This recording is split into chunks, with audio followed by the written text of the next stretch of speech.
उस समिट की तारीख या घटना आपके ग्रुप को तो याद रहना बहुत स्वाभाविक है, लेकिन शायद पत्रकार मन ये भी सोच सकता था, और शायद सोचा होगा लेकिन बोलते नहीं होंगे, कि क्या कारण होगा कि एक इंसान अपने कमिटमेंट के कारण इस समिट में इतने ही शांत मन से आया था और उसी समय वो किसी प्रक्रिया को दौड़ा रहा था और जो दूसरे दिन सुबह दुनिया के लिए बहुत बड़ी खबर बन गई थी। और मैं मानता हूं जरूर आप लोग इसका एनालिसिस करेंगे, और शायद वो 28 फरवरी थी 2019, और माहौल तो ऐसा ही था। और मैं भी बहुत शांति से आप सबसे नमस्ते नमस्ते करके निकला था, और भारत ने बालाकोट में एयर स्ट्राइक की थी रात को।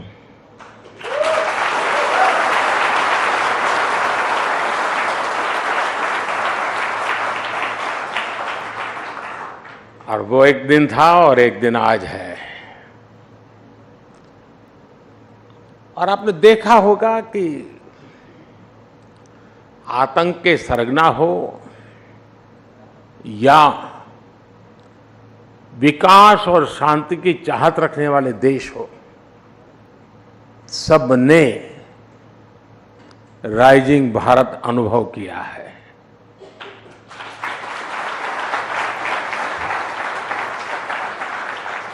ये नया भारत आतंक के जख्म को नहीं सहता है।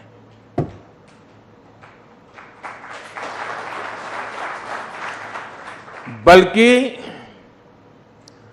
आतंक के जख्म देने वालों को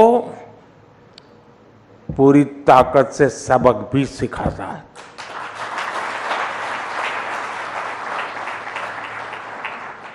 जो हमें आतंकी हमलों के जख्म देते थे,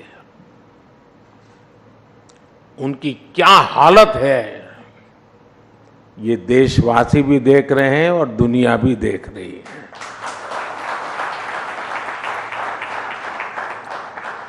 एक सुरक्षित राष्ट्र ही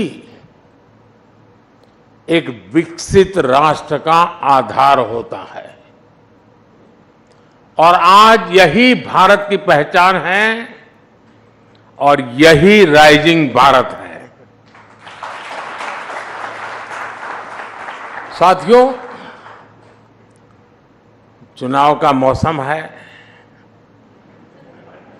चुनाव की सरगर्मी बिल्कुल सर पर है, तारीखों का ऐलान भी हो चुका है। आपकी समिट में भी कई लोगों ने अपने विचार रखे हैं, डिबेट का माहौल बना हुआ है, और मैं मानता हूं कि लोकतंत्र की यही खूबसूरती है। देश में भी धीरे धीरे चुनाव प्रचार जोर पकड़ रहा है। सरकार अपने 10 साल के कामकाज का रिपोर्ट कार्ड रख रही है। हम अगले 25 साल का रोड मैप बना रहे हैं और अपने तीसरे टर्म के पहले 100 दिन का प्लान भी बना रहे हैं।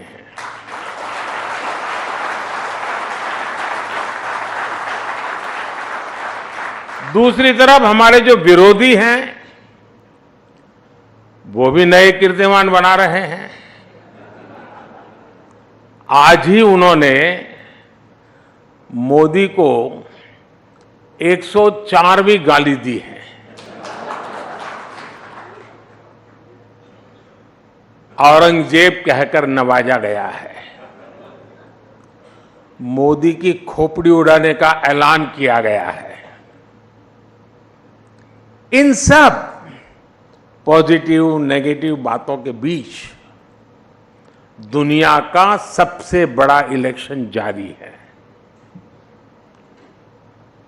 2600 से ज्यादा पॉलिटिकल पार्टियां करीब 97 करोड़ मतदाता, 97 करोड़ वोटर्स, करीब 2 करोड़ फर्स्ट टाइम वोटर्स लोकतंत्र के इस पर्व में हिस्सा लेने जा रहे हैं। मदर ऑफ डेमोक्रेसी के तौर पर ये हर भारतीय के लिए, यहां इस हॉल में बैठे प्रत्येक व्यक्ति के लिए और आपके टीवी के दर्शकों के लिए भी उतनी ही गर्व की बात है। साथियों, आज पूरी दुनिया 21वीं सदी को भारत की सदी कहती है। बड़ी बड़ी रेटिंग एजेंसीज, बड़े बड़े अर्थशास्त्री, बड़े बड़े जानकार राइजिंग भारत को लेकर बहुत आश्वस्त है। और इन लोगों के मन में कोई इफ नहीं है, बट नहीं है, नो इफ नो बट्स। आखिर ऐसा क्यों है? कोई सवालिया निशान नहीं, ऐसा क्यों है? ऐसा इसलिए है क्योंकि पूरी दुनिया आज ये देख रही है कि पिछले 10 साल में भारत ने कितने बड़े परिवर्तन किए हैं। आजादी के बाद से जो सिस्टम बना, जो वर्क कल्चर बना, उस सिस्टम में ये ट्रांसफॉर्मेशन लाना इतना आसान नहीं था, लेकिन ये हुआ है और ये हम भारतीयों ने ही करके दिखाया है। आज भारत का कॉन्फिडेंस लेवल हर भारतीय की बातों में झलकता है। आज हम विकसित भारत की बात कर रहे हैं, आज हम आत्मनिर्भर भारत की बात कर रहे हैं। और लोग चाहे विपक्ष में हो, देश के भीतर हो या देश के बाहर हो, सब भारत की उपलब्धियां देख रहे हैं। सिर्फ 10 साल में 25 करोड़ लोगों का गरीबी से बाहर निकलना, क्या ये ऐसे ही हो गया होगा क्या? सिर्फ 10 साल में भारत का 11वें नंबर से 5वें नंबर की इकोनॉमी बन जाना, क्या ऐसे ही हुआ होगा क्या? सिर्फ 10 साल में भारत का फॉरेक्स रिजर्व बढ़कर के $700 बिलियन के पार पहुंच जाना, ये क्या ऐसे ही हुआ होगा क्या? सिर्फ 10 साल में भारत का एक्सपोर्ट $700 बिलियन पार कर जाना, क्या ऐसे ही हुआ होगा?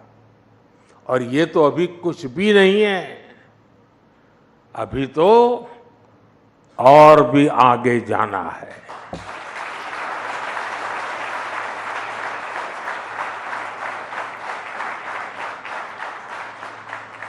साथियों, यहां बड़े बड़े जर्नलिस्ट मौजूद हैं, इंडस्ट्री के लोग हैं, सिविल सोसाइटी के दिग्गज हैं,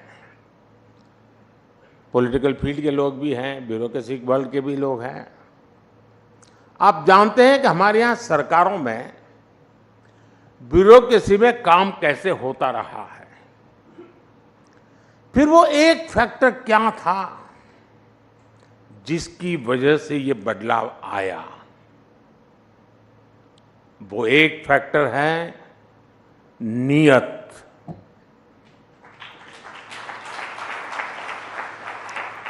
नियत सही तो काम सही। और नियत कौन सी? नेशन फर्स्ट की नियत। मेरे देश में कोई कमी नहीं है कि उसकी पहचान गरीब देश के रूप में हो। हम दुनिया के सबसे युवा देश हैं। एक समय में हम ज्ञान में, विज्ञान में सबसे आगे रहे हैं। दुनिया की कोई वजह नहीं है कि भारत किसी भी देश से पीछे रहे। बस हमें नेशन फर्स्ट की नीयत के साथ आगे चलना है। ये देश जो हमें इतना कुछ देता है, हम उसमें सिर्फ रहते हैं या फिर देश के लिए कुछ अलग करते भी हैं, ये फर्क बहुत बारीक है। लेकिन बारीक सा फर्क ही देश को आगे ले जाता है। जिस दिन आप अपने काम को देश के साथ जोड़ लेंगे, आप जो कुछ भी हैं, आप डॉक्टर हैं, इंजीनियर हैं, स्टार्टअप शुरू कर रहे हैं, जिस दिन आप अपने काम को देश के लक्ष्यों के साथ जोड़ लेंगे, तो समझ लीजिएगा कि नेशन फर्स्ट का बीज आप में अंकुरित हो गया है। यही नेशन फर्स्ट का बीज आज सरकार में, सिस्टम में, हर व्यवस्था में, हर व्यक्ति में, देश के कोने कोने में राइजिंग भारत का आधार बन रहा है। सिर्फ अपने लिए ही जिए, सिर्फ अपने लिए जिए तो क्या जिए? जीना है तो देश के लिए, और मरना भी है तो देश के लिए। साथियों, 2014 से पहले और आज की स्थिति में एक और ऐसा अंतर आया है जिसकी उतनी चर्चा नहीं होती। ये चर्चा देश की साख से जुड़ी है। जिस देश की साख गिर रही हो, उस देश के लोगों का स्वाभिमान भी ऊंचा नहीं रह सकता। 2014 के पहले भारत के साथ क्या स्थिति थी? आप याद कीजिए, 2014 से पहले घर घर में भ्रष्टाचार बड़ा मुद्दा था।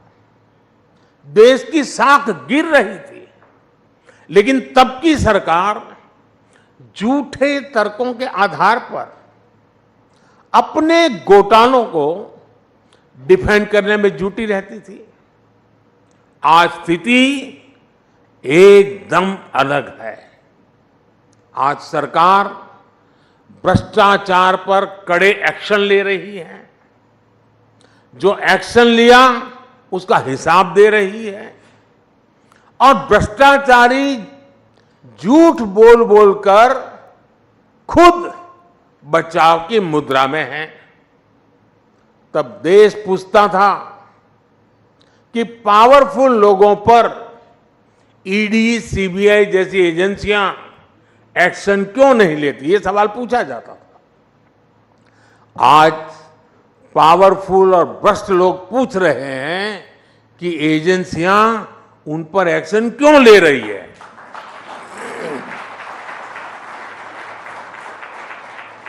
ये अंतर 10 सालों में आया है।